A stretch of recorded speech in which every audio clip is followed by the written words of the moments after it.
You ever had that feeling that something strange is about to happen? Well, here's the way I remember it. I went over to the bookcase to find something interesting to settle down with. Then I found the book about ocean exploration. Something about it stood out to me. I poured myself a drink and I headed over to find my favorite old leather chair waiting for me. Solid comfort.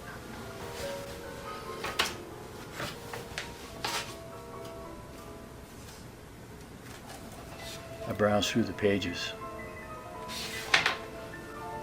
Good book. I've always loved undersea exploration and fish. But then, suddenly, there was a hole in the page. I was surprised to find water and fish cascading out of the book and all over the floor. I didn't know quite what to make of it, except just to go with it. Everything in the room tumbled around underwater, and I saw those fish again.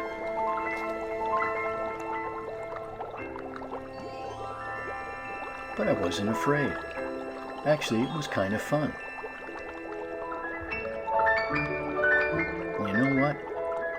I think it's time to get back to the art room so we can start making our fish project.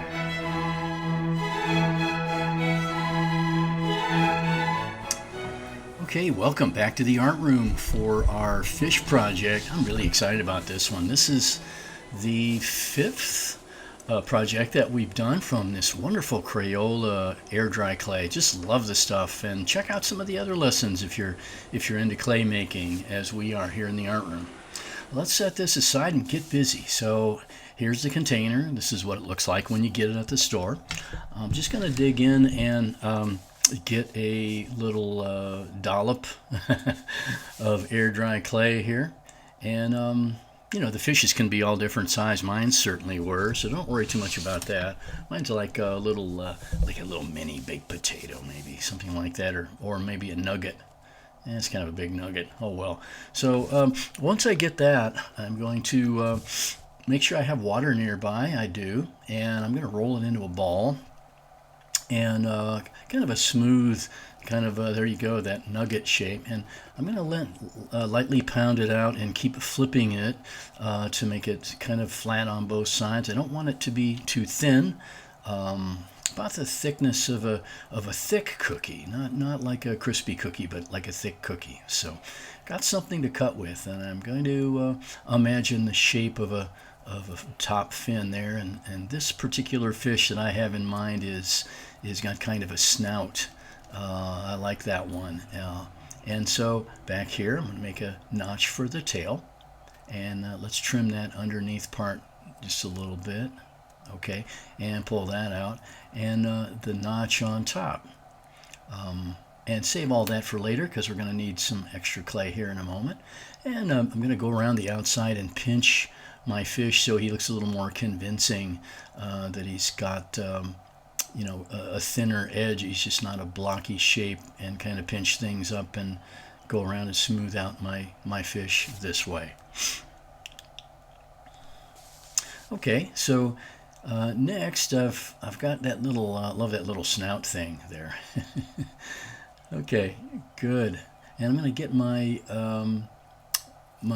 pencil here, and I'm going to make some marks across his, I guess you would call that his dorsal fin, and I'm differentiating that from his body, and cut a little bit of that away, kind of pinch things together. Yeah, okay, and let's flip it over and do that on the other side as well. Yeah, great. Pinching as I go, trying to refine the shape. And across his tail there's going to be a little difference in his tail fin that will show there with that little indentation as well. and push that in with your fingernail. The greatest art tool of all, the human fingernail. It really is. So across the bottom here to do that same mark, that same fin. Okay. And hey, we're looking good. How's yours turning out so far? I hope so. I hope it's turning out well. And then across the bottom here on the same size. I don't always do as good as I could with each side matching, but luckily you can't see both sides at the same time, so we're good to go that way. And pinching and refining here as I go along.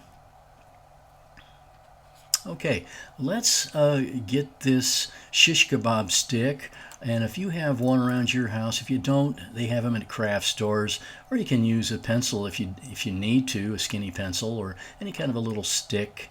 And I'm cutting it just gently, gently, gently, and turning it with my big scissors till I'm able to give it a crack. And I've got just the right amount of stick for my fish. So I'm going to pick a nice big fat spot on his bottom part there and kind of drill that in, twisting as I go. And now it's kind of nice because I have something to hold on to now while I'm modeling the rest of my fish, and I don't have to lay him down all the time to do things.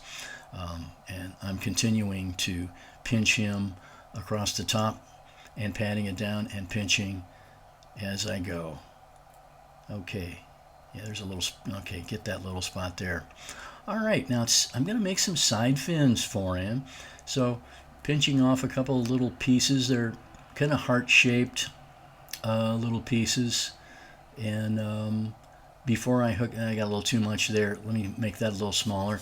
And I'm going to get my water on my fingertip here, and I'm going to kind of stir up a little bit of clay kind of as a glue to stick my fin onto the side and rub that in with my finger. Excellent. Oh, I like that. And let's do the same thing to the other side. Stick that fin in. Ah, very good. Yeah, trying to match them up, Mr. Shay. Okay, good. And I'm going to hook that in a little bit better too. And let's see. Okay, wow. This is going well.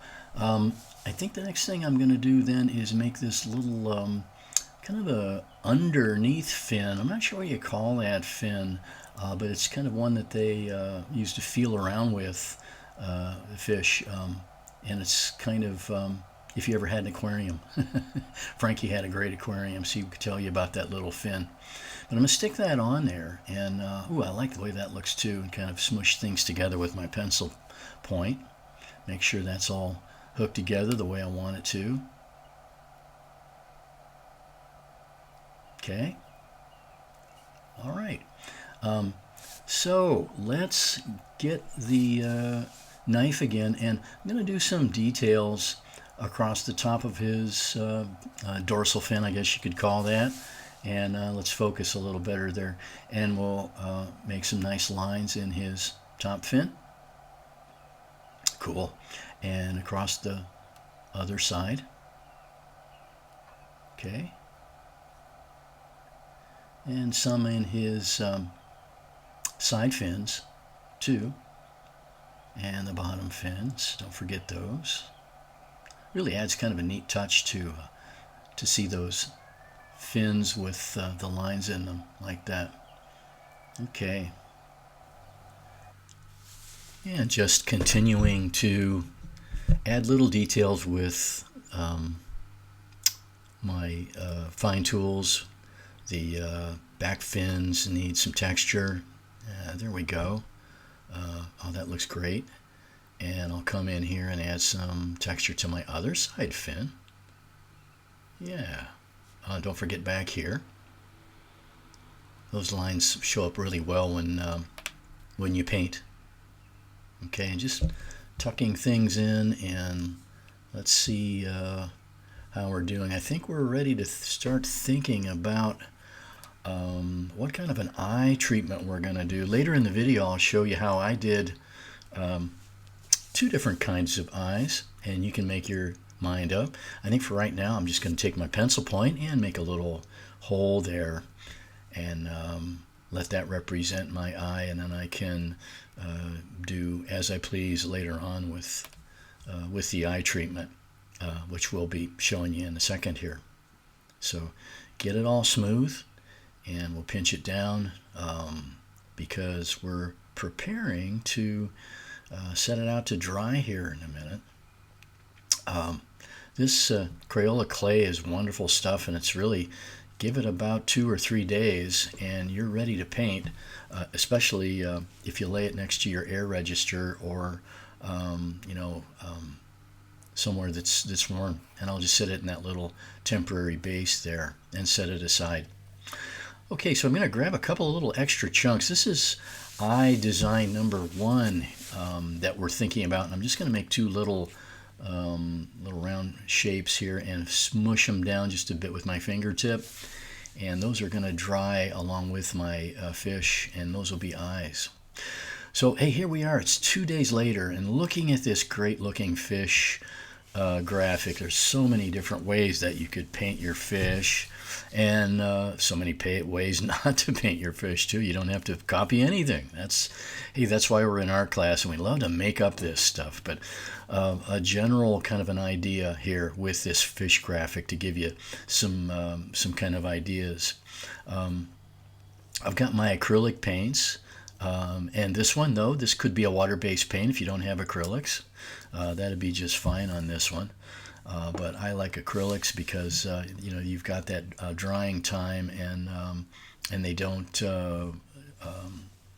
they're not susceptible to water on top. So taking a look at my first fish design, I just kind of made it up, but loved all the different patterns, all the different colors, and just go crazy and let your imagination go crazy. That one fish there has one of the eyes that we'll show you here in a minute that I got at the craft store.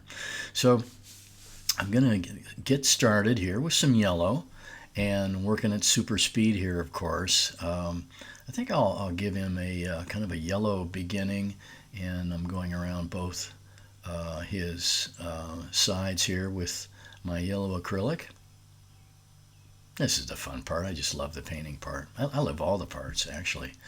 And nice thick coat of it across the tail too. Yeah, why not? Okay, I think I'm going to make a little blend though. Let's stir a little red into my yellow because I want a little bit different treatment across the top of his fin. Oh yeah, I like that. Oh, that's great. And across the bottom fin too. Try not to get any on the stick, but if you do, you can scrape it off later. No big deal. And a little color accent on his tail.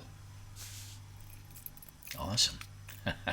Okay, into my black. This is the dramatic part, and oh, the black just really brings the whole thing alive here. It's just such a great contrast. A lot of tropical fish have black accents along with those super brilliant colors that they have.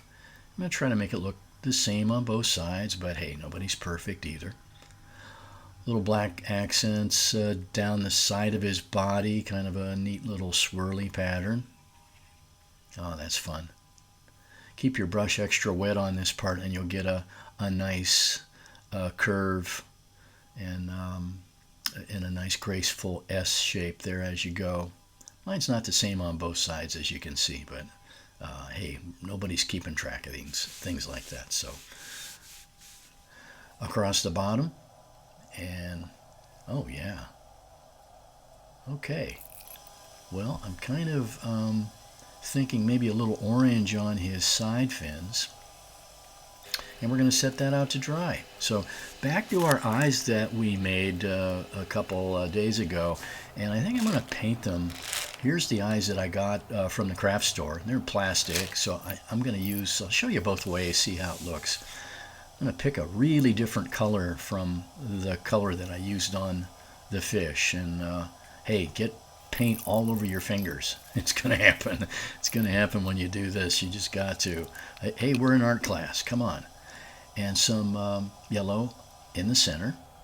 Okay. Oh, that's cool.